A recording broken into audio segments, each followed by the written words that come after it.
السلام عليكم ورحمة الله وبركاته. الحمد لله رب العالمين. اللهم إياك نعبد وإياك نستعين وبمعونتك ينبلج الحق ويستبين. اللهم صل على محمد وعلى آل محمد كما صليت على إبراهيم وعلى آل إبراهيم إنك حميد مجيد. اللهم بارك على محمد وعلى آل محمد كما باركت على إبراهيم وعلى آل إبراهيم إنك حميد مجيد. أما بعد، فأعوذ بالله من الشيطان الرجيم. بسم الله الرحمن الرحيم. إنا نحن نزلنا الذكر وإنا له لحافظون. صدق الله العظيم. അല്ലാഹു സുബ്ഹാനഹു വ തആല നമ്മുടെ ഈ സംഗമം സ്വീകരിക്കുമാറാകട്ടെ. നമ്മുടെ എല്ലാ ദോഷങ്ങളും റബ്ബ് സുബ്ഹാനഹു വ തആല വിട്ടുപുറത്ത് മാപ്പാക്കി തരുമാറാകട്ടെ. മഹാനായ റസൂലുള്ളാഹി സ്വല്ലല്ലാഹു അലൈഹി വസല്ലം തങ്ങളോടൊപ്പം ജന്നാത്തുൽ ഫിർദൗസിൽ ഒരുമിച്ച് കൂടാനുള്ള സൗഭാഗ്യം നമുക്കേവർക്കും അല്ലാഹു സുബ്ഹാനഹു വ തആല പ്രദാനം ചെയ്യുമാറാകട്ടെ. മഹത്തായ ഒരു സദസ്സിലാണ് നാം ഒത്തുകൂടിയിട്ടുള്ളത്. കൊല്ലം മനാറുൽ ഇസ്ലാം മദ്രസയുടെ 32ാമത് വാർഷിക പരിപാടിയാണ് ഇവിടെ നടന്നുകൊണ്ടിരിക്കുന്നത്. അതിമനോഹരമായ ഒരു വിശുദ്ധ ഖുർആൻ പാരായണം നാം കേട്ടു. നാമൊക്കെ മലയാളികളാണെങ്കിലും ആ വിശുദ്ധ ഖുർആൻ്റെ പാരായണം നാം കേട്ട് ആസ്വദിച്ചുകൊണ്ട് നിശബ്ദരായി നിശ്ചലരായി ഇരിക്കുകയായിരുന്നു.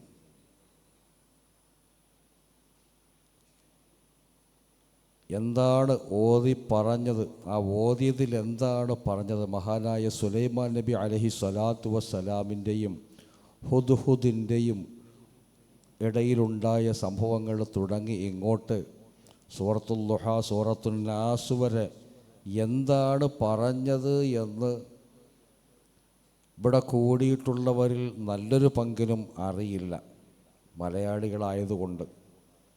പക്ഷേ ആ ഓതൽ, ആ ഖിറാഅത്ത് നാം എല്ലാവരും ആസ്വദിച്ചു കൊണ്ട് കഴിയുകയായിരുന്നു. അപ്പോൾ എന്താണ് ഈ പറയുന്നത് എന്ന് മനസ്സിലാക്കുന്ന ഒരു സമൂഹത്തെ സംബന്ധിച്ചിടത്തോളം ഇത് എത്രത്തോളം ആസ്വാദ്യകരമായിരിക്കും എന്ന് നാം ചിന്തിക്കേണ്ടതുണ്ട്. നമുക്കറിയില്ല. സുലൈമാൻ നബി അലൈഹി സ്വലാത്തു വസ്സലാം ഹുദ്ഹുദിനെ കാണാതായ സംഭവം പറഞ്ഞത്, ഖുർആൻ ഓതിയത്, അത് എന്താണെന്ന് നമുക്ക് മനസ്സിലായില്ലെങ്കിലും നാം അതിങ്ങനെ ആസ്വദിക്കുകയായിരുന്നു. അപ്പോൾ മനസ്സിലാകുന്ന ഒരു സമൂഹം, അറബി സമൂഹം, അറബി ഭാഷ അറിയാവുന്ന സമൂഹം, ആ സമൂഹത്തിന് മുന്നിൽ ഈ വിശുദ്ധ ഖുർആൻ്റെ പാരായണം കേൾക്കുന്നത് എത്രത്തോളം അവർക്ക് ഹൃദയാവർജകമായിരിക്കും, ആസ്വാദ്യകരമായിരിക്കും, നാം ചിന്തിക്കേണ്ടതുണ്ട്. അതുകൊണ്ടാണ് ശത്രു നേതാക്കൾ അനുയായികളോട് പറഞ്ഞിരുന്നത്, ലാ തസ്മഉ ലിഹാദൽ ഖുർആൻ വൽഗൗ ഫീ ലഅല്ലക്കും തഗ്ലിബൂൻ. ശത്രു നേതാക്കൾ അബൂജഹലും അബൂ സുഫിയാനും ഒക്കെ ശത്രുക്കളായിരുന്ന കാലഘട്ടത്തിൽ അബൂ സുഫിയാൻ അടക്കമുള്ളവർ അനുയായികളോട് പറഞ്ഞിരുന്നു, ലാ തസ്മഉ ലിഹാദൽ ഖുർആൻ, ഈ ഖുർആൻ നിങ്ങൾ കേൾക്കരുത്. ആരെങ്കിലും ഖുർആൻ ഓതിയാൽ വൽഗൗ ഫീ, അന്നേരം ബഹളമുണ്ടാക്കണം. അങ്ങനെ ബഹളമുണ്ടാക്കിയാൽ ലഅല്ലക്കും തഗ്ലിബൂൻ, ചിലപ്പോൾ നിങ്ങൾക്ക് ജയിക്കാൻ പറ്റും. ഈ വാദപ്രതിവാദങ്ങളിലൊക്കെ കൂകി ജയിക്കുന്നത് പോലെ ബഹളമുണ്ടാക്കിയാൽ നിങ്ങൾക്ക് മുഹമ്മദിൻ്റെ ഖുർആനെ പരാജയപ്പെടുത്താൻ പറ്റും എന്ന് ശത്രു നേതാക്കൾ അനുയായികളോട് പറഞ്ഞിരുന്നു. അതിനിടയിൽ വളരെ രസകരമായൊരു സംഭവം ഓർത്തു പോവുകയാണ്. മഹാനവറുകളുടെ ഖിറാഅത്ത് കേട്ടപ്പോൾ ഞാൻ ഓർത്തു പോയതാണ്. മഹാനായ റസൂലുള്ളാഹി സ്വല്ലല്ലാഹു അലൈഹി വസല്ലം തങ്ങൾ രാത്രി കാലങ്ങളിൽ ഖുർആൻ പാരായണം ചെയ്യും. തങ്ങളുടെ ഈ ഖുർആൻ പാരായണത്തിൻ്റെ ആ മാധുര്യമറിഞ്ഞ അബൂജഹൽ മഹാനായ റസൂലുള്ളാഹി സ്വല്ലല്ലാഹു അലൈഹി വസല്ലം തങ്ങളുടെ വീടിൻ്റെ പരിസരത്ത് രാത്രി വന്നിരുന്ന് ആ ഖുർആൻ ഓതുന്നത് കേൾക്കും. തങ്ങൾ ഓതി തീരുമ്പോൾ അവിടെ നിന്ന് പൊടിയും തട്ടി എഴുന്നേറ്റ് പോകും. ഇത് അബൂജഹലിൻ്റെ ഒരു ശീലമായിരുന്നു. അബൂ സുഫിയാൻ റളിയല്ലാഹു തആല അൻഹു മഹാനവറുകൾ ഇസ്ലാമിലേക്ക് കടന്നു വരുന്നതിന് മുമ്പ് ഇസ്ലാമിൻ്റെ ബദ്ധ ശത്രുവായിരുന്ന അവസരത്തിൽ രാത്രി നബി സല്ലല്ലാഹു അലൈഹി വസല്ലം തങ്ങളുടെ വീടിൻ്റെ പരിസരത്ത് പതുങ്ങി വന്നിരുന്ന് നബി സല്ലല്ലാഹു അലൈഹി വസല്ലം തങ്ങളുടെ ഖുർആൻ പാരായണം കേൾക്കും. കേട്ടാസ്വദിച്ച് അദ്ദേഹവും പിരിഞ്ഞു പോകും. അതുപോലെ അഹ്നസ് പോലുള്ളവരൊക്കെ നബി സല്ലല്ലാഹു അലൈഹി വസല്ലം തങ്ങളുടെ വീടിൻ്റെ പരിസരത്ത് വന്നിരുന്ന് നബി സല്ലല്ലാഹു അലൈഹി വസല്ലം തങ്ങളുടെ മനോഹരമായ ആ പാരായണം കേട്ട് ആസ്വദിച്ച് പിരിഞ്ഞു പോകാറുണ്ടായിരുന്നു. ഒരു ദിവസം ഇവർ 3 പേരും കൂടി സംഗമിച്ചു. അബൂജഹൽ, അബൂ സുഫിയാൻ റളിയല്ലാഹു അൻഹു, അഹ്നസ്. ഇവർ 3 പേരും കൂടി നബി സല്ലല്ലാഹു അലൈഹി വസല്ലം തങ്ങളുടെ വീടിനടുക്കൽ സംഗമിക്കുന്ന അവസ്ഥ വന്നു. ഖുർആൻ കേട്ടിട്ട് തിരിച്ചു പോയപ്പോൾ ഇവർ 3 പേരും ഒത്തുകൂടി. അപ്പോൾ അവർ പരസ്പരം പറഞ്ഞു, ഇത് ശരിയല്ല, നമ്മൾ അനുയായികളോട് പറയുകയാണ് ഖുർആൻ കേൾക്കരുത്. എന്നിട്ട് നാം വന്ന് ഈ ഖുർആൻ കേൾക്കുന്നത് അവരെങ്ങാനും അറിഞ്ഞാൽ എന്തായിരിക്കും അവസ്ഥ? അതുകൊണ്ട് ഇനി മേലിൽ ഇത് ആവർത്തിക്കാൻ പാടില്ല എന്ന് പറഞ്ഞ്, ആവർത്തിക്കില്ല എന്ന് പറഞ്ഞ് പിരിഞ്ഞു പോയി. പിറ്റേ ദിവസവും ഇവർക്ക് 3 പേർക്കും കിടന്നിട്ട് ഉറക്കം വരുന്നില്ല. നബി സല്ലല്ലാഹു അലൈഹി വസല്ലം തങ്ങളുടെ ഖുർആൻ കേൾക്കാൻ. അബൂജഹൽ പതുക്കെ ഇറങ്ങി. മറ്റൊരു വരികയില്ലല്ലോ എന്ന നിലയിൽ അബൂ സുഫിയാൻ റളിയല്ലാഹു അൻഹുവും ഇറങ്ങി, അഹ്നസും ഇറങ്ങി. 3 പേരും വന്ന് ഖുർആൻ കേട്ടു. പിറ്റേ അന്നും അതുപോലെ പിരിഞ്ഞു പോകുമ്പോൾ തമ്മിൽ കണ്ടുമുട്ടി. വീണ്ടും അവർ ഉറപ്പിച്ചു ഇനി വരരുതെന്ന്. എന്നിട്ട് പിറ്റേന്നും വന്നു എന്നാണ് ചരിത്രം പറയുന്നത്. അപ്പോൾ ആ ഖുർആൻ്റെ ആസ്വാദ്യത അത് വളരെ വലുതാണ്. ശത്രു നേതാക്കളുടെ ആഹ്വാനം കേട്ടിട്ട് ഖുർആൻ കേൾക്കാതിരിക്കാൻ വേണ്ടി ഖുർആൻ കേൾക്കുന്ന മാത്രയിൽ ചെവിയിൽ വിരൽ തിരികൊണ്ട് നടന്നിരുന്നവരാണ് മഹാനായ ജുബൈർ ബിൻ മുത്ഇം റളിയല്ലാഹു തആല അൻഹു. ജുബൈർ ബിൻ മുത്ഇം റളിയല്ലാഹു അൻഹു ഖുർആൻ കേൾക്കാതിരിക്കാൻ വേണ്ടി എവിടെങ്കിലും ഓതൽ കേട്ടാൽ ഉടനെ ചെവിയിൽ വിരൽ വയ്ക്കും. ഒരിക്കൽ റസൂൽ സല്ലല്ലാഹു അലൈഹി വസല്ലം തങ്ങൾ കഅബ ശരീഫായുടെ സമീപത്തിരുന്നു കൊണ്ട് ഖുർആൻ പാരായണം ചെയ്തു. വത്തൂരി വ കിതാബിൻ മസ്തൂർ എന്ന് തുടങ്ങുന്ന അധ്യായം. ഇത് കേട്ടപ്പോൾ ചെവിയിൽ വിരൽ തിരുകാനൊരുങ്ങിയ ജുബൈർ ബിൻ മുത്ഇം റളിയല്ലാഹു അൻഹുവിന് വിരൽ തിരുകാൻ തോന്നിയില്ല. അല്പം കേട്ടപ്പോൾ തന്നെ വിരൽ ചെവിയിൽ തിരുകാൻ തോന്നിയില്ല. അവസാനം മൊത്തം കേട്ട് തീർന്നതോടുകൂടി നബി സല്ലല്ലാഹു അലൈഹി വസല്ലം തങ്ങളുടെ മുന്നിൽ വന്നിട്ട് അഷ്ഹദു അല്ലാ ഇലാഹ ഇല്ലല്ലാഹ് വ അഷ്ഹദു അന്നക റസൂലുള്ളാഹ് എന്ന് പറഞ്ഞുകൊണ്ട് പരിശുദ്ധ ദീൻ ഇസ്ലാമിലേക്ക് കടന്നു വന്നു. ഇത്തരത്തിൽ ധാരാളം സംഭവങ്ങളുണ്ട്.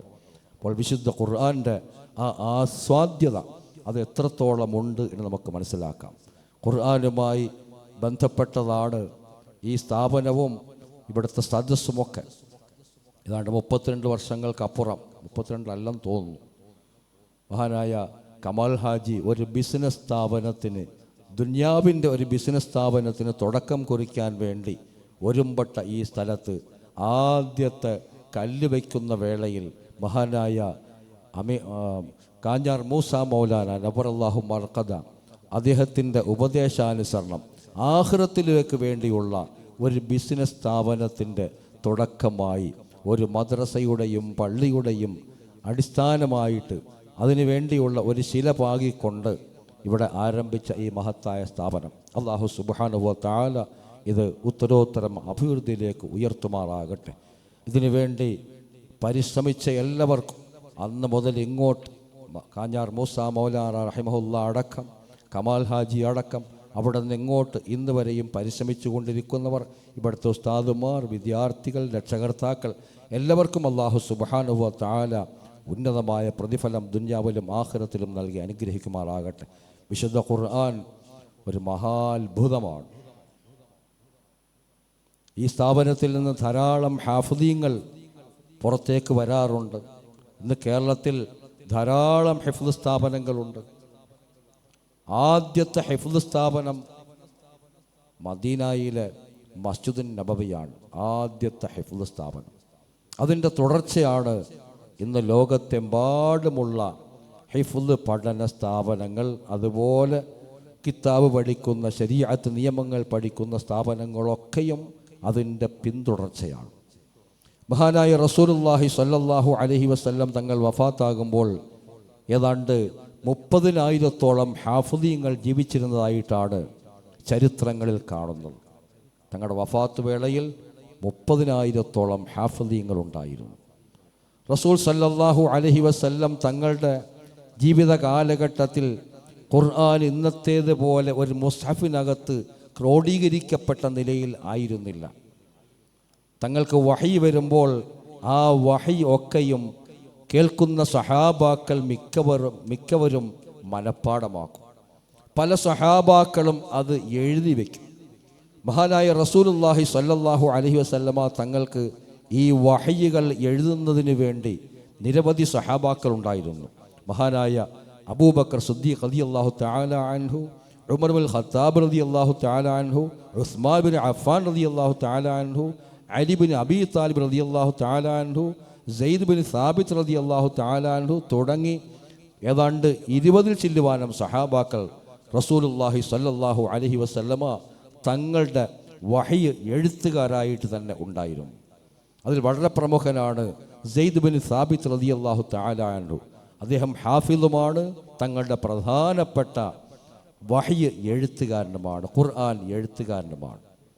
ഇത്തരത്തിൽ റസൂലുള്ളാഹി സ്വല്ലല്ലാഹു അലൈഹി വസല്ലമ തങ്ങൾ എഴുതിച്ചിരുന്ന വഹികൾ അതെല്ലാം കൂടി സമാഹരിച്ചുകൊണ്ട് ഹാഫിദീങ്ങളുടെ ഹൃദയങ്ങളിൽ ഉണ്ടായിരുന്ന ഖുർആൻ എല്ലാം സമാഹരിച്ചുകൊണ്ട് ഒരു പ്രത്യേക സംഭവത്തിൻ്റെ അടിസ്ഥാനത്തിൽ എല്ലാവർക്കും അറിയുന്നതാണ്, മുസൈലിമത്തുൽ കദ്ദാബുമായി സഹാബത്തിന് ഏറ്റുമുട്ടേണ്ടി വരികയും സഹാബാക്കളിൽ നിന്ന് ഹാഫിദീങ്ങളായ നിരവധി പേർ ഷഹീദാകുകയും ചെയ്തതിനെ തുടർന്ന് ഈ ഖുർആൻ ക്രോഡീകരിക്കൽ, എല്ലാം കൂടി ഒരുമിച്ച് കൂട്ടൽ അനിവാര്യമാണെന്ന് ഉമർ റളിയല്ലാഹു തആല അൻഹുവിൻ്റെ അഭിപ്രായ പ്രകാരം മഹാനായ അബൂബക്കർ സിദ്ദീഖ് റളിയല്ലാഹു തആല അൻഹു ഒരുമിച്ച് കൂട്ടിയ സംഭവവും പിന്നീട് ഉസ്മാൻ ബിൻ അഫ്ഫാൻ റളിയല്ലാഹു തആല അൻഹുവിൻ്റെ കാലഘട്ടത്തിൽ അതിൻ്റെ പകർപ്പുകളെടുത്ത് ലോകത്തിൻ്റെ പല ഭാഗങ്ങളിലേക്കും എത്തിച്ച സംഭവങ്ങളുമൊക്കെ നമുക്കേവർക്കും അറിയുന്നതാണ്. ഞാൻ അതിലേക്കൊന്നും കടക്കുന്നില്ല. ഏതായിരുന്നാലും ഈ വിശുദ്ധ ഖുർആൻ അല്ലാഹു സുബ്ഹാനഹു വ തആല കാലാകാലം കാത്തു സൂക്ഷിക്കുന്നതാണ്. ഇന്നാ നഹ്നു നസ്സൽന ദിക്ർ വ ഇന്നാ ലഹു ലഹാഫിളൂൻ. നിശ്ചയം ഈ ദിക്ർ അവിടെ ദിക്ർ എന്ന് പറഞ്ഞാൽ അവിടെ ഉദ്ദേശം ഖുർആനാണ്. ഖുർആൻ തന്നെ പല പേരുകൾ പറഞ്ഞിട്ടുണ്ട്. ഖുർആന് ഒന്ന് അൽ ഖുർആൻ, അർ റഹ്മാനു അല്ലമൽ ഖുർആൻ പോലെ ഖുർആൻ എന്ന് പേര് പറഞ്ഞിട്ടുണ്ട്. ആ ഖുർആൻ എന്ന പേര് തന്നെ ചിലരുടെ അഭിപ്രായം ഖുർആൻ എന്നും പറയാമെന്നാണ്. ഖുർആൻ എന്ന് പറയാതെ ഖുർആൻ എന്നും പറയാമെന്നാണ്. ഇമാം ഷാഫി റഹ്മഹുല്ലാഹ് അത്തരത്തിൽ അഭിപ്രായപ്പെട്ടിട്ടുണ്ട്. ഖുർആൻ നാം സാധാരണ ഈ അമുസ്ലിങ്ങളായ ആളുകളെ ഏതെങ്കിലും വേദികളിലേക്കൊക്കെ വിളിക്കുമ്പോൾ അവർ വന്ന് ഖുർആൻ എന്ന് പറയും. ആ ഖുർആൻ എന്ന് പറയുമ്പോൾ അത് തെറ്റാണെന്ന് നമ്മളിത് പറയാറുണ്ട്. അത് തെറ്റാണെന്ന് പറയേണ്ട കാര്യമില്ല. ചിലപ്പോൾ കാഫിൻ്റെ ഉച്ചാരണത്തിൽ ചിലപ്പോൾ തെറ്റ് വന്നേക്കാം. പക്ഷെ ഖുർആൻ എന്ന ഒരു പ്രയോഗം ഈ അറബിയിൽ തന്നെ ഉണ്ട്. ഖുർആൻ എന്നും പറയാം എന്ന് പറയപ്പെടുന്നുണ്ട്. എന്നല്ല, അതാണ് പ്രബലം എന്ന് പറയപ്പെടുന്ന ഇമാമിയങ്ങളും ഉണ്ട്. ഖുർആനെ സംബന്ധിച്ച് പല പേരുകളും പരിചയപ്പെടുത്തിയിട്ടുണ്ട്. അതിൽ ഒന്നാണ് അൽ ഖുർആൻ, പിന്നൊന്ന് അദ്ദിക്ർ എന്ന് പറയുന്നതും ഖുർആൻ്റെ പേരാണ്. അതുപോലെ വേറെയും പേരുകളുണ്ട്. അൽ കിതാബ് എന്ന് ഖുർആനെ സംബന്ധിച്ച് പറയാറുണ്ട്. അൽ ഫുർഖാൻ, ഇതൊക്കെ ഖുർആൻ തന്നെ നൽകിയിട്ടുള്ള നാമങ്ങളാണ്. അപ്പോൾ ഈ മഹത്തായ ഖുർആൻ ഇന്നാ നഹ്നു നസ്സൽന ദിക്ർ, നിശ്ചയം ഈ ദിക്ർ ഈ ഉദ്ബോധനം അഥവാ ഈ ഖുർആൻ നാം ഇറക്കി വഇന്നാ ലഹു ലഹാഫിളൂൻ, നിശ്ചയം നാം അത് സൂക്ഷിക്കുന്നവർ തന്നെയാണ്.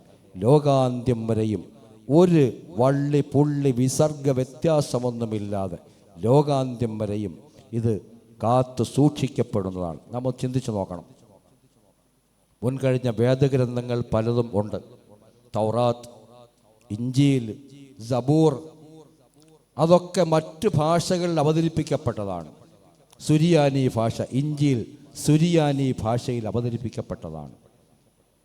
തൗറാത്ത്, സബൂർ അതൊക്കെ യൂനാനി ഭാഷയിൽ, ഹിബ്രു ഭാഷയിൽ ഒക്കെ അവതരിപ്പിക്കപ്പെട്ടതാണ്. ഇന്ന് ആ ഭാഷകൾ തന്നെ നിലനിൽക്കുന്നുണ്ടോ? ഇല്ലേ. മുൻകഴിഞ്ഞ വേദഗ്രന്ഥങ്ങളുടെ ഭാഷകൾ തന്നെ മൃതഭാഷകളായി മാറിയിട്ടുണ്ട്. എന്തിനേറെ, നമ്മുടെ ഭാരതീയ സംസ്കാരത്തിൻ്റെ ഭാഗമായി പല പുരാണങ്ങളും ഇതിഹാസങ്ങളും ഉപനിഷത്തുകളുമൊക്കെ ഉണ്ടായിട്ടുണ്ട്. അതിൽ പലതും വിരചിതമായിട്ടുള്ളത് സംസ്കൃത ഭാഷയിലാണ്. ആ സംസ്കൃത ഭാഷ സംസാരിക്കുന്ന എത്ര ആളുകൾ ഇന്ന് ലോകത്തുണ്ട്? അങ്ങനെ മുൻകഴിഞ്ഞ ഇലാഹിയായ വേദഗ്രന്ഥങ്ങളുടെ ഭാഷയിലേക്ക് നോക്കുകയാണെങ്കിലും മറ്റ് ഭാഷകളിലേക്ക്, മറ്റ് മറ്റ് ഈ മതഗ്രന്ഥങ്ങളെന്ന് പറയപ്പെടുന്നവകളുടെ ഭാഷയിലേക്ക് നോക്കുകയാണെങ്കിലും അവകളൊക്കെയും ഇന്ന് മൃതഭാഷകളായി കഴിഞ്ഞിരിക്കുകയാണ്. അതേസമയം അറബി ഭാഷ, ഖുർആൻ്റെ ഭാഷയായ അറബി ഭാഷയിൽ ഖുർആൻ അവതരിച്ചത് കൊണ്ടാണോ അറബിക്ക് മഹത്വം, അതല്ല അറബിയുടെ മഹത്വം കൊണ്ടാണോ ഖുർആൻ അറബിയിലിറങ്ങിയത്? അതിൽ അയിമ്മത്തിൻ്റെ അഭിപ്രായ വ്യത്യാസമുണ്ട്. അറബി ഭാഷയുടെ മഹത്വം കൊണ്ടാണോ അല്ലാഹു തആല ഖുർആൻ അറബിയിലിറക്കിയത്, അതല്ല ഖുർആൻ അറബി ഭാഷയിൽ ഇറങ്ങിയതുകൊണ്ട് അറബി ഭാഷയ്ക്ക് മഹത്വം കൂടിയതാണോ? ഇത് അയിമ്മത്തിൻ്റെ അഭിപ്രായ വ്യത്യാസമുള്ളതാണ്. ഏതായിരുന്നാലും അറബി ഭാഷയിലാണ് വിശുദ്ധ ഖുർആൻ അവതീർണമായത്. ആ അറബി ഭാഷ ഇന്നും ചേതനയുള്ള ഭാഷയായി, ഒരു ജീവൽ ഭാഷയായി നിലനിൽക്കുന്നു. മാത്രമല്ല, ഇന്നും അറബി ഭാഷയുടെ സാഹിത്യ ഭാഷ ഖുർആൻ്റെ ഭാഷയാണ്. അറബി ഭാഷയുടെ സാഹിത്യ ഭാഷ ഇന്നും ഖുർആൻ്റെ ഭാഷയാണ്. ഖുർആൻ അവതരിക്കുന്ന ഘട്ടം എല്ലാവർക്കും അറിയുന്നതാണ്. അറബി സാഹിത്യം അതിൻ്റെ ഉച്ചകോടിയിലായിരുന്നു. അന്നത്തെ പ്രമുഖരായ കവികളുടെ, ഇംറുൽ ഖൈസ് അടക്കമുള്ള കവികളുടെ കവിതകൾ ഇന്നും നാം പഠിക്കുന്നുണ്ട്, അറബി കോളേജുകളിൽ പഠിപ്പിക്കുന്നുണ്ട്. ഖിഫാൻ നബിക്ക് മിൻ ദിക്റാ ഹബീബിൻ വ മൻസിലി ബിസിഖത്തിൽ വ ബൈന ദഖൂലി ഫഹൗമലി എന്ന് തുടങ്ങുന്ന ഖിഫാൻ നബിക്ക്. അതിൻ്റെ അകത്തെ പ്രമേയമൊക്കെ വളരെ മോശമാണ്. ഈ സദസ്സിൽ പറയാൻ പറ്റുന്നതല്ല അതിനകത്തെ ചർച്ചകളൊക്കെ. അടുത്ത വരി തന്നെ അർത്ഥം പറഞ്ഞാൽ മനസ്സിലാകും. ഖിഫാ നബ്കി മിൻ ദിക്റാ ഹബീബിൻ വ മൻസിലി ഖിഫാ, നില്ല മിൻ ദിക്റാ ഹബീബിൻ വ മൻസിലി, കാമുകിയെയും അവളുടെ വീടിനെയും ഓർത്തുകൊണ്ട് നമുക്ക് കരയാം. ബിസിഖത്തിൽ ലിവാ ബൈന ദഖൂലി ഫഹൗമലി, ദഖൂൽ, ഹൗമൽ എന്നീ സ്ഥലങ്ങൾക്കിടയിലുള്ള ഈ താഴ്വരയിലുള്ള അവളുടെ വീടിനെയും ഓർത്തുകൊണ്ട് നമുക്ക് കരയാം എന്ന് പറഞ്ഞുകൊണ്ടാണ് തുടങ്ങുന്നത് തന്നെ. അപ്പോൾ മനസ്സിലാകും അതിനകത്തെ ബാക്കി അങ്ങോട്ടുള്ള ചർച്ചകൾ എന്താണെന്ന്. അപ്പം ആ കവിത അറബി സാഹിത്യത്തിൽ വളരെ ഉന്നത നിലവാരം പുലർത്തുന്നതാണ്. സാഹിത്യ നിരൂപകന്മാർ ആ കവിതയിൽ ഒരൊറ്റ പദം മാത്രമാണ് നിരൂപിച്ചിട്ടുള്ളത്. ഒരു വായിക്കൊള്ളാത്തൊരു വാക്ക് അതിനകത്തുണ്ട്.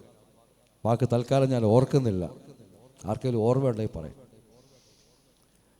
അപ്പം ആ ഒരൊറ്റ വാക്ക് അല്ലാതെ നിരൂപകന്മാർ അതിൽ നിരൂപിച്ചിട്ടില്ല. അത്തരത്തിൽ അറബി സാഹിത്യം അതിൻ്റെ ഉന്നത നിലവാരം പുലർത്തുന്ന ഘട്ടത്തിലാണ് വിശുദ്ധ ഖുർആൻ അവതീർണമാകുന്നു. അന്നത്തെ സാഹിത്യ സാമ്രാട്ടുകളൊക്കെ ഈ ഖുർആനെ വെല്ലുവിളിക്കാൻ ശ്രമിച്ചു. എല്ലാവരും പരാജയമടഞ്ഞു. ഇവിടെ ഇരിക്കുന്ന എല്ലാവർക്കും അത് അറിയുകയും ചെയ്യാം. അതുകൊണ്ട് അതിൻ്റെ വിശദീകരണത്തിലേക്കൊന്നും കടക്കുന്നില്ല. അപ്പോൾ അങ്ങനെ വിശുദ്ധ ഖുർആൻ ഇറങ്ങിയ ഘട്ടം മുതൽ തന്നെ വിശുദ്ധ ഖുർആൻ അതിൻ്റെ ഉന്നത നിലവാരം എന്നും പുലർത്തിക്കൊണ്ട് ഇങ്ങനെ മുന്നോട്ട് പോകുന്നു. കാലാകാലം അതങ്ങനെ നിലനിൽക്കും. ഞാൻ പറഞ്ഞു വന്നത്, ഭാഷകൾ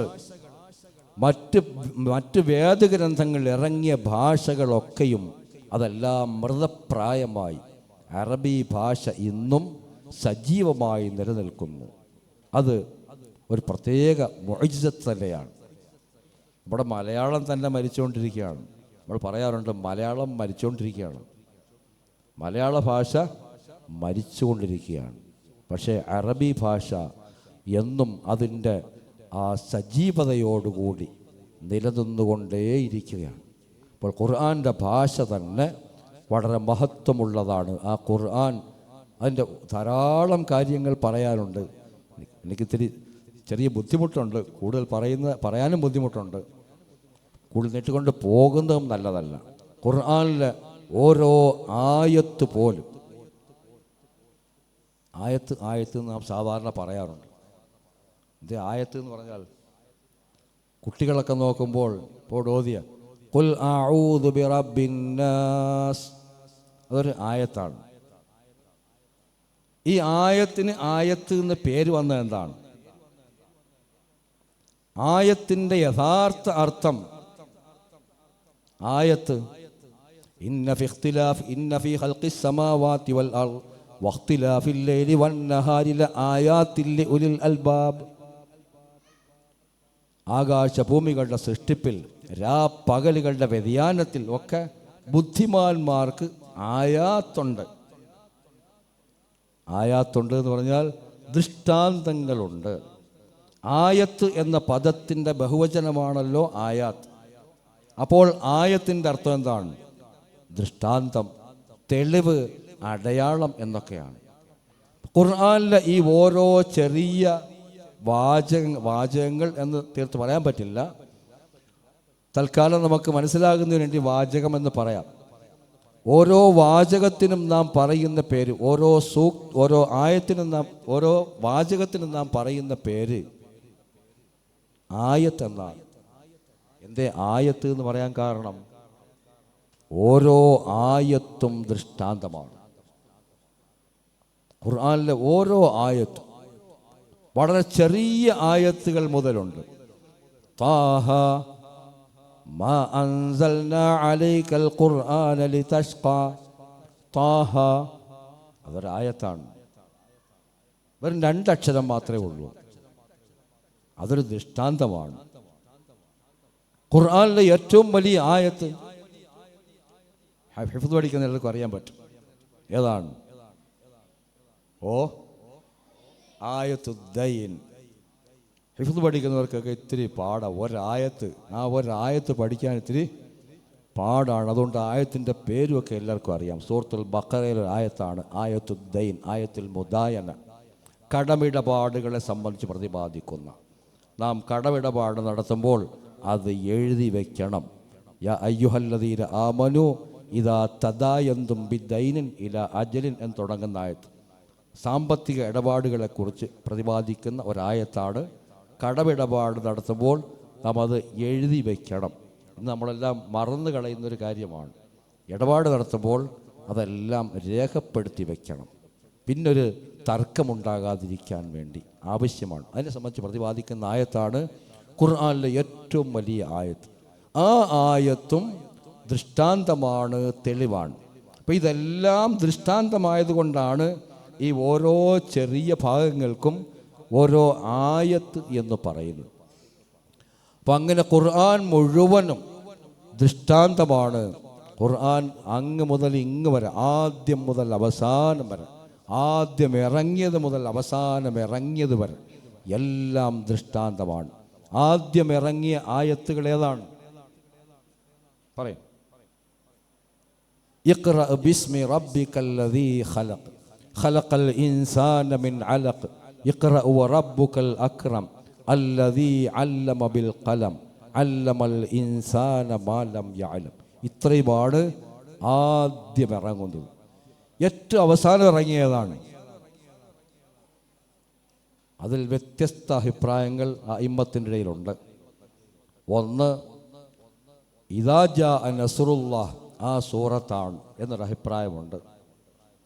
ഇദാ ജാഅ നസ്റുല്ലാഹി, ആ സൂറത്ത്. ഒരു അതെല്ലാം കൂടെ ഒന്ന് സംയോജിപ്പിച്ച് പറഞ്ഞാൽ ഇദാ ജാഅ നസ്റുല്ലാഹ്, ആ സൂറത്താണ് ഒരു അധ്യായമെന്ന നിലയിൽ അവസാനം ഇറങ്ങിയത്. ഒരു പരിപൂർണ സൂറത്തായിട്ട് അവസാനം ഇറങ്ങിയത് ഇദാ ജാഅ നസ്റുല്ലാഹ് ആണ്. ശരീഅത്ത് നിയമങ്ങളുടെയൊക്കെ പൂർത്തീകരണം നടത്തിക്കൊണ്ട് ഇറങ്ങിയ ആയത്താണ് അൽ യൗമ അക്മൽതു ലക്കും ദീനക്കും വഅത്മംതു അലൈക്കും നിഅമതി വറദീതു ലക്കുമുൽ ഇസ്ലാമ ദീന എന്ന ആയത്ത്. തങ്ങളുടെ വഫാത്തിന് ഏതാനും മണിക്കൂറുകൾക്ക് മുമ്പ് ഇറങ്ങിയ ആയത്താണ്. നമ്മൾ നേരത്തെ പറഞ്ഞ ആയത്ത് ദൈന് തൊട്ട് മുമ്പുള്ള ആയത്ത് ഏതാ? വത്തഖൂ യൗമൻ തുർജഊന ഫീഹി ഇലല്ലാഹ് എന്ന് തുടങ്ങുന്ന ആയത്ത്. അതാണ് ഏറ്റവും അവസാനം ഇറങ്ങിയത് എന്നതാണ് ഒരു പൊതുവായ അഭിപ്രായം. ഏതായിരുന്നാലും ഈ ആയത്തുകൾ മുഴുവനും എല്ലാം ദൃഷ്ടാന്തമാണ്. അള്ളാഹുവിൻ്റെ ഏകത്വത്തെ സൂചിപ്പിക്കുന്ന, അതുപോലെ മറ്റെന്തെല്ലാം ഗൈബിയായ കാര്യങ്ങൾ നാം വിശ്വസിക്കണമോ അതിലേക്കൊക്കെ സൂചന നൽകുന്ന ദൃഷ്ടാന്തമാണ് ഓരോ ആയത്തുകളും. അപ്പം വിശുദ്ധ ഖുർആൻ്റെ ഭാഷ തന്നെ നമുക്കൊരു ദൃഷ്ടാന്തമാണ്. വിശുദ്ധ ഖുർആൻ മൊത്തം ദൃഷ്ടാന്തമാണ്. അതിലെ ഓരോ ആയത്തുകളും നമുക്ക് ദൃഷ്ടാന്തമാണ്. ഈ വിശുദ്ധ ഖുർആനോടുള്ള നമ്മുടെ ബന്ധങ്ങൾ നാം മെച്ചപ്പെടുത്തണം. നാം ഖുർആനുമായി ബന്ധപ്പെടുന്നവരാണ്. ഞാൻ നീട്ടി പറയുന്നില്ല. ഖുർആൻ മനഃപ്പാഠമാക്കിയവർ ഈ ശഅബാൻ മാസത്തെ സംബന്ധിച്ച് മുൻകഴിഞ്ഞ സലഫു സാലിഹീങ്ങൾ ഷഹുൽ ഖുർആൻ, ഷഹുൽ ഖുർആ എന്നൊക്കെ പറയാറുണ്ട്. അന്ന് അവർ ആ മഹത്തുക്കൾ പറഞ്ഞത് ഇന്ന് നമുക്ക് വളരെ അർത്ഥവത്തായി തോന്നുന്നുണ്ട്. കാരണം ഈ ഹിഫ്ദ് പഠിച്ചവർ, ഹിഫ്ദ് പൂർത്തിയായവരൊക്കെ വീണ്ടും ഖുർആനൊന്ന് ഉത്സാഹത്തോടുകൂടി എടുക്കുന്നത് ഏത് മാസമാകുമ്പോഴാണ്? ശഅബാൻ മാസം ആകുമ്പോഴാണ്. ഹാഫിദീങ്ങളൊക്കെ ഖുർആനൊന്ന് ഇത്തിരി ആത്മാർത്ഥമായിട്ടൊന്ന് എടുത്ത് പാരായണം ചെയ്യുന്നത് ശഅബാൻ മാസം ആകുമ്പോഴാണ്. അപ്പോൾ ആ പേര്, ഈ മാസത്തിന് ഷഹറുൽ ഖുർആൻ, ഷഹറുൽ ഖുർആ എന്നൊക്കെ മുൻകഴിഞ്ഞ മഹത്തുക്കൾ നൽകിയ പേര്, അത് വളരെ അന്വർത്ഥമാകുന്നൊരു കാലഘട്ടമാണ്. നമ്മൾ ശഅബാനിലോ റമളാനിലോ മാത്രം ആ ഖുർആനുമായി ബന്ധപ്പെട്ടാൽ പോരാ. ഞാൻ അതും കൂടി പറഞ്ഞിട്ട് നിർത്തിയേക്കാം. ഇത്രയും സംസാരിക്കാൻ പറ്റുമെന്ന് ഞാൻ ഉദ്ദേശിച്ചിരുന്നില്ല. ഞാൻ നേരത്തെ ഒരു ജാമ്യം എടുത്തിട്ടാണ് നിന്നത്. പക്ഷെ എന്തോ സ്ഥാപനത്തിൻ്റെ ബറക്കത്ത് കൊണ്ടോ മറ്റോ ഞാനങ്ങ് സംസാരിച്ച് നീണ്ടുപോയതാണ്. ഖുർആൻ നാം നമ്മുടെ ജീവിതത്തിൽ എപ്പോഴും നമ്മോടൊപ്പം ഉണ്ടാകണം. മഹാനായ റസൂലുള്ളാഹി സ്വല്ലല്ലാഹു അലൈഹി വസല്ലം തങ്ങളോട് ഒരിക്കൽ മഹാനായ അബ്ദുല്ലാഹി ഇബ്നു അംർ ഇബ്നുൽ ആസ് റളിയല്ലാഹു തആല അൻഹു ചോദിച്ചു, ഞാൻ എത്ര നാളുകൊണ്ട് ഒരു ഖത്തം തീർക്കണം? എത്ര നാളുകൊണ്ട്, എത്ര ദിവസം കൊണ്ട് ഞാനൊരു ഖത്തം തീർക്കണം? നബി സല്ലല്ലാഹു അലൈഹി വസല്ലം തങ്ങൾ പറഞ്ഞു, 40 ദിവസം, മാക്സിമം 40 ദിവസം. അബ്ദുല്ലാഹി ഇബ്നു അംർ ഇബ്നുൽ ആസ് റളിയല്ലാഹു തആല അൻഹു പറഞ്ഞു, ഞാൻ അതിനേക്കാൾ കൂടുതൽ ഓതാൻ കഴിവുള്ളയാളാണ്. തങ്ങൾ പറഞ്ഞു, ഞാൻ 30 ദിവസം ആയിക്കോട്ടെ, 30 ദിവസം കൊണ്ട് ഒരു ഖത്തം തീർക്കും. അദ്ദേഹം പറഞ്ഞു, എനിക്ക് അതിൽ കൂടുതൽ പറ്റും. തങ്ങൾ പറഞ്ഞു, എന്നാൽ 20 ദിവസം, 20 ദിവസം കൊണ്ട് ഒരു ഖത്തം തീർക്കും. വീണ്ടും അദ്ദേഹം പറഞ്ഞു, എനിക്ക് അതിൽ കൂടുതൽ പറ്റും.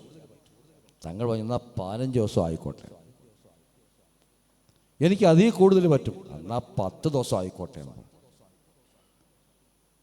അതിൽ കൂടുതൽ പറ്റും, എന്നാൽ 7 ദിവസം കൊണ്ട് ആയിക്കോട്ടെ എന്ന് നബി സല്ലല്ലാഹു അലൈഹി വസല്ലം തങ്ങൾ പറഞ്ഞു. എന്നിട്ടൊരു കാര്യം കൂടെ അതിൻ്റെ കൂടെ ചേർത്ത് പറഞ്ഞു, ഒരാൾ 3 ദിവസത്തേക്കാൾ കുറഞ്ഞ സമയം എടുത്തുകൊണ്ട് ഖുർആൻ പരിപൂർണമായി ഓതുകയാണെങ്കിൽ അവൻ ഖുർആൻ ഓതി എന്ന് പറയാൻ പറ്റില്ല. ഏറ്റവും ചുരുങ്ങിയത് ഒരു 3 ദിവസമെങ്കിലും വേണം. സാധാരണ നിലയിൽ ഒരു 7 ദിവസത്തിൽ ഒരു ഖത്തം. പറ്റുന്നില്ലെങ്കിൽ അങ്ങേ അറ്റം പോയാൽ എത്ര ദിവസം? 40 ദിവസം കൊണ്ട് ഒരു പ്രാവശ്യം ഖുർആൻ ആദ്യന്തം ഓതി തീർക്കണം. ഇത് ഹാഫിളീങ്ങളെ സംബന്ധിച്ചല്ല, ഇവിടെ സാധാരണ ആളുകൾ ഇരിക്കുന്നതുകൊണ്ട് പറയുന്നതാണ്. സാധാരണക്കാരായ ആളുകളെ സംബന്ധിച്ചിടത്തോളം ഖുർആൻ ആദ്യം മുതൽ അവസാനം വരെ 40 ദിവസം കൊണ്ട് ഒരു ഖത്തം തീർക്കണം. ഒരു ദിവസം സാധാരണക്കാരാകുമ്പോൾ ഒരു അരമണിക്കൂർ വിചാരിച്ചാൽ നടക്കുന്ന കാര്യമാണ്. ഹാഫിളീങ്ങളെ സംബന്ധിച്ച് അതിനേക്കാൾ കൂടുതൽ ഓതേണ്ടതുണ്ട്. പറ്റുമെങ്കിൽ ദിവസം 10 യൂസോ ചോദ്യം. വല്ല ഇംതിഹാൻ്റെ ഘട്ടമൊക്കെ ആണെങ്കിൽ, ഹിഫ്ള് പൂർത്തീകരിക്കുന്ന അവസരമൊക്കെ ആണെങ്കിൽ ഒരു ദിവസത്തിൻ്റെ കുറേ സമയം കൊണ്ട് തന്നെ ഓതി തീർക്കേണ്ടി വരും. രാവിലെ മുതൽ രാത്രി ഉറങ്ങുന്നതിന് മുമ്പ് ഖുർആൻ ആദ്യം മുതൽ അവസാനം വരെ ഒരു ഉസ്താദിൻ്റെ മുമ്പിൽ ഓതി കേൾപ്പിക്കേണ്ടി വരും. അപ്പം അങ്ങനെയൊക്കെയുള്ള അവസരങ്ങളിൽ ഒരു ഖത്തം ഒറ്റ ദിവസം കൊണ്ട് ഓതാവുന്നതാണ്. പല മഹത്തുക്കളുടെയും ചരിത്രങ്ങളിൽ ഒറ്റ രാത്രിയിൽ തന്നെ ഖുർആൻ പരിപൂർണമായി ഓതിയതൊക്കെ നാം കേട്ടിട്ടുണ്ട്. ഏതായിരുന്നാലും ഖുർആൻ പാരായണം നാം ആധികരിപ്പിക്കേണ്ടതുണ്ട്. അല്ലാഹു സുബ്ഹാനഹു വ തആല നമുക്ക് അതിനെല്ലാം തൗഫീഖ് നൽകി അനുഗ്രഹിക്കുമാറാകട്ടെ.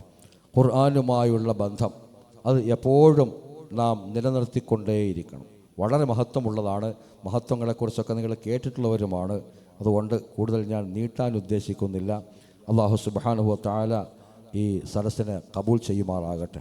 ഇവിടെ കൂടിയ എല്ലാവർക്കും അല്ലാഹു സുബ്ഹാനഹു വ തആല ഖുർആനുമായി ബന്ധപ്പെടാനും ഖുർആനെക്കുറിച്ച് മനസ്സിലാക്കാനും ഖുർആൻ്റെ അതിൻ്റെ ആ പ്രത്യേകത അത് ഉൾക്കൊള്ളാനും എല്ലാം തൗഫീഖ് നൽകി അനുഗ്രഹിക്കുമാറാകട്ടെ. ഖുർആൻ എന്നും എന്നും ഇതുപോലെ തന്നെ നിലനിൽക്കുകയാണ്. നമുക്കറിയാം, മുസ്ലിം ഉമ്മത്തിൽ പല വിഭാഗങ്ങളുണ്ട്. മുസ്ലിം ഉമ്മത്തിൽ പല പല പേരുകളിൽ അറിയപ്പെടുന്നവരുണ്ട്. സുന്നികളെന്നറിയപ്പെടുന്നവരുണ്ട്. ഇവിടെ കേരളത്തിലാണെങ്കിൽ എണ്ണി തീർക്കാൻ പറ്റുകയില്ല. സുന്നി തന്നെ പല സൈസുണ്ട്. പിന്നെ സലഫികൾ തന്നെ പല സൈസുണ്ട്. ഇതെല്ലാം കൂടെ എണ്ണി തീർക്കണമെങ്കിൽ തന്നെ പാടാണ്. അത്രത്തോളം വിഭാഗങ്ങൾ ഈ സുന്നികളുടെ ഇടയിൽ ഉണ്ട്. ഇതെല്ലാം സുന്നിയായിട്ടാണ് ഞാൻ കൂട്ടുന്നത്, അത് വേറെ വിഷയം. ഇതെല്ലാം എന്താണ്? ഈ കേരളത്തിലെ വിഭാഗങ്ങളെല്ലാം സുന്നി തന്നെയാണ് എന്ന് പറയുന്ന ഒരാളാണ് ഞാൻ. ഇന്ന് ലോകത്ത് ഏറ്റവും പ്രധാനമായുള്ളത് ഷിയ സുന്നി. നമ്മുടെ ഇവിടുന്ന് എല്ലാവരും സൗദി ചെന്നാൽ എല്ലാവരും എന്താ? എല്ലാവരും സുന്നിയാണ്. ഇവിടെ ഏത് സംഘടനയുടെ പേര് പറഞ്ഞാലും, കേരളത്തിലെ ഏത് സംഘടനയുടെ പേര് പറഞ്ഞാലും സൗദി ചെന്നാൽ എല്ലാവരും എന്താണ്? എല്ലാവരും സുന്നികളാണ്. പിന്നൊരു വിഭാഗമുള്ളത് ഷിയ. ഇങ്ങനെ പ്രധാനമായി ഇന്ന് 2 വിഭാഗമുണ്ട്. ഈ 2 വിഭാഗത്തിൻ്റെയും ഖുർആൻ ഒന്ന് തന്നെയാണ്. രണ്ടിൻ്റെയും ഖുർആൻ ഒന്ന് തന്നെയാണ്. അതേസമയം നമ്മുടെ ക്രിസ്തീയ സഹോദരന്മാരിലേക്ക് നോക്കി, അവരിൽ വളരെ ശക്തമായ എതിർപ്പുള്ള പല വിഭാഗങ്ങളുമുണ്ട്. ഓരോ വിഭാഗത്തിലും പ്രത്യേകം ബൈബിളുണ്ട്. ഓരോ വിഭാഗത്തിൻ്റെയും ബൈബിൾ വ്യത്യസ്തമാണ്. ഖുർആൻ 1400 വർഷങ്ങൾ കഴിഞ്ഞിട്ട്, 400 പണ്ട് പറയാൻ തുടങ്ങിയത് 1400, 1450ഓളം വർഷം കഴിഞ്ഞിട്ടും ഖുർആൻ ഒറ്റ ഖുർആൻ തന്നെയാണ്. പിന്നെ അതിൽ ചില പാഠഭേദങ്ങളുണ്ട്. ഖിറാഅത്തിൽ ചില വ്യത്യസ്ത ഖിറാഅത്തുകളുണ്ട് എന്ന് നേരത്തെ മഹാനവറുകൾ ഓതിയതുപോലെ ഖുൽ അഊദു ബി റബ്ബിൻ നാസ്, ചിലർ ഖുൽ അഊദു റബ്ബിൻ നീസ് എന്ന് ഓതിയിട്ടുണ്ട്. അതുപോലെ ഫാത്തിഹയിലുമൊക്കെ മാലിക് യൗമിദ്ദീൻ റാവീഹി നാസിർ. ഞാൻ അങ്ങോട്ട് പോകുന്നില്ല, പോയാൽ സമയം പോകും. അപ്പോൾ ഇങ്ങനെ പല പാഠഭേദങ്ങൾ, വ്യത്യസ്ത ഖിറാഅത്തുകൾ ഉണ്ട്. ഒറ്റ ഒരു കാര്യം മാത്രം, ഫാത്തിഹ ഓതുമ്പോൾ തന്നെ മാലിക് യൗമിദ്ദീൻ 7 പ്രധാനപ്പെട്ട കാര്യങ്ങളിൽ 2 കാര്യങ്ങൾ മാത്രമാണ് മാലിക് യൗമിദ്ദീൻ എന്ന് ഓതിയിട്ടുള്ളത്. 5 കാര്യങ്ങൾ ഓതിയിട്ടുള്ളത് മലിക് യൗമിദ്ദീൻ എന്നാണ്. അപ്പോൾ ഇങ്ങനെ ഖിറാഅത്തിൽ ചില ചില്ലറ വ്യത്യാസങ്ങൾ ഉണ്ട്. അത് അന്ന് മുതൽ ഇന്ന് വരെയും ഉള്ളതാണ്. ഇതല്ലാതെ ഖുർആൻ അന്ന് മുതൽ ഇന്ന് വരെയും ഒരുപോലെ കാത്തു സൂക്ഷിക്കപ്പെട്ടുകൊണ്ടിരിക്കുന്നതാണ്. അള്ളാഹു അതിൻ്റെ സംരക്ഷണം ഏറ്റെടുത്തിട്ടുള്ളതാണ്. അത് നാം മനസ്സിലാക്കിക്കൊണ്ട്, അള്ളാഹുവിൻ്റെ ഗ്രന്ഥമാണ് എന്ന് മനസ്സിലാക്കിക്കൊണ്ട് അത് പരിപൂർണമായി ഉൾക്കൊണ്ടുകൊണ്ട് നീങ്ങാൻ അള്ളാഹു സുബ്ഹാനഹു വ തആല നമുക്ക് തൗഫീഖ് നൽകുമാറാകട്ടെ. തിലാവത്ത് എന്ന് പറയുമ്പോൾ നാം സാധാരണ തിലാവത്തുൽ ഖുർആൻ എന്ന് പറയും. തിലാവത്തുൽ ഖുർആൻ എന്ന് പറഞ്ഞാൽ അതിന് 2 തലങ്ങളുണ്ട്. ഒന്ന്, ഈ നാവ് കൊണ്ടുള്ള ഈ പാരായണത്തിന് തിലാവത്ത് എന്ന് പറയും. അതനുസരിച്ച് അമൽ ചെയ്യുന്നതിനും തിലാവത്ത് എന്ന് പറയും. സാധാരണ ഈ സന്നിധാന സമ്മേളനങ്ങളിലുമൊക്കെ എല്ലാവരും പ്രസംഗിക്കുമ്പോൾ പറയും, മക്കൾ ഹാഫിദീങ്ങളായാൽ ഖുർആനൊക്കെ പഠിച്ചാൽ മാതാപിതാക്കൾക്ക് എന്ത് ലഭിക്കും? ഒരു കിരീടം ലഭിക്കും. ആ കിരീടത്തിൻ്റെ മഹത്വം ഇന്നതാണ് എന്ന് പറഞ്ഞ് കേൾക്കാറുണ്ട്. പഠിച്ചാലെന്ന് മാത്രമല്ല, അതിൻ്റെ പിറകെ അതനുസരിച്ച് അവൻ പ്രവർത്തിക്കുകയും ചെയ്താൽ എന്നും കൂടി ഉണ്ട് എന്ന് എല്ലാവരും മനസ്സിലാക്കിയിരിക്കുക. ഖുർആൻ ഹിഫ്ളാക്കി എന്നതുകൊണ്ട് മാത്രം കാര്യമില്ല. ജീവിതകാലം മുഴുവനും ആ ഖുർആൻ അനുസരിച്ചുള്ള ഒരു ജീവിതമായിരിക്കണം അവൻ നയിക്കേണ്ടുന്നത്. അങ്ങനെ നയിക്കുമ്പോഴാണ് ഈ മാതാപിതാക്കൾക്ക് വലിയ പ്രഭയുള്ള കിരീടം അണിയിക്കപ്പെടുന്നത്. അപ്പം അതിന് മാതാപിതാക്കൾ ഈ മക്കൾ ഹാഫിദീങ്ങളായിക്കഴിഞ്ഞാൽ ഉടനെ ആ ഹിഫ്ള് അവരുടെ ഈ ദീനുമായുള്ള ബന്ധപ്പെട്ട് പഠിക്കുന്ന പരിപാടി അവിടെ വച്ച് നിർത്താതെ അങ്ങോട്ട് വീണ്ടും ദീനിയായ നിലയിൽ പഠിപ്പിച്ച് മുന്നോട്ട് കൊണ്ടുപോവുകയും ദീനീ ചിട്ടയിലൂടെ അവർ വളർന്നു വരികയും ചെയ്താൽ മാത്രമാണ് ഈ മാതാപിതാക്കൾക്ക് ഈ സൗഭാഗ്യം ലഭിക്കുക എന്ന് മനസ്സിലാക്കിക്കൊണ്ട് മക്കളെ നാം നല്ല നിലയിൽ വളർത്താൻ പരിശ്രമിക്കുക. അല്ലാഹു സുബ്ഹാനഹു വ തആല അതിന് തൗഫീഖ് നൽകി അനുഗ്രഹിക്കുമാറാകട്ടെ.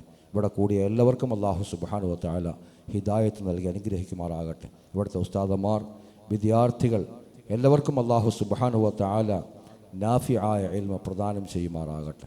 ദുനിയാവിലും ആഖിറത്തിലും ഉപകരിക്കുന്ന ഇൽമായി അവർ കരഗതമാക്കുന്ന ഇൽമ അല്ലാഹു സുബ്ഹാനഹു വ തആല മാറ്റിക്കൊടുക്കുമാറാകട്ടെ. നമുക്കെല്ലാം ആഖിറത്തിൽ ഉന്നതമായ വിജയം അല്ലാഹു സുബ്ഹാനഹു വ തആല പ്രദാനം ചെയ്യുമാറാകട്ടെ. വിശുദ്ധ ഖുർആൻ പഠിക്കാനും കഴിയുന്നിടത്തോളമെങ്കിലും മനഃപ്പാഠമാക്കാനും അല്ലാഹു സുബ്ഹാനഹു വ തആല നമുക്കെല്ലാം തൗഫീഖ് നൽകി അനുഗ്രഹിക്കുമാറാകട്ടെ. ശഅബാനും വരുന്ന റമദാനുമൊക്കെ കൂടുതൽ ഖുർആനുമായി അടുക്കാനും ഖുർആനും അതിൻ്റെ ഉൾസാരങ്ങളിലേക്ക് ഇറങ്ങിച്ചെല്ലാനും അല്ലാഹു സുബ്ഹാനഹു വ തആല നമുക്കെല്ലാം തൗഫീഖ് നൽകി അനുഗ്രഹിക്കുമാറാകട്ടെ എന്ന് പ്രാർത്ഥിച്ചുകൊണ്ട് ഈ പരിപാടിക്ക് എല്ലാവിധ ഭാവങ്ങളും നേർന്നുകൊണ്ട് എൻ്റെ വാക്കുകൾ ഞാൻ ഉപസംഹരിക്കുന്നു. വആഖിറു ദഅ്വാന അനിൽ ഹംദുലില്ലാഹി റബ്ബിൽ ആലമീൻ. അസ്സലാമു അലൈക്കും വറഹ്മത്തുള്ളാഹി വബറകാതുഹു.